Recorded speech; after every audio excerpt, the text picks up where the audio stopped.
Oh, ano yung mahalagang bagay na sasabihin mo sa akin? Chief, noon ko pa dapat sabihin sa inyo. Pero nagdadalawang isip ako. Dahil pinoprotektahan ko ang tatay ko.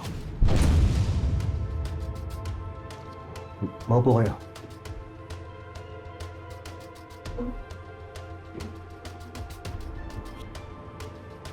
Ano namang kinalaman ng ama mo dito sa usapan natin?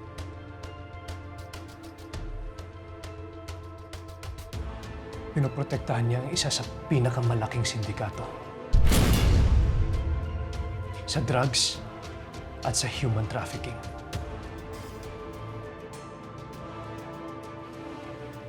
Ang Golden Scorpion.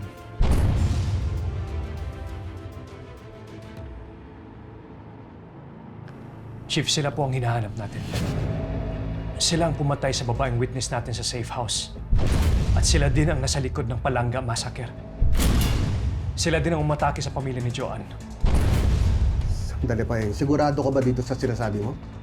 Pinoprotektahan ni General Policarpio itong mga kriminal na to?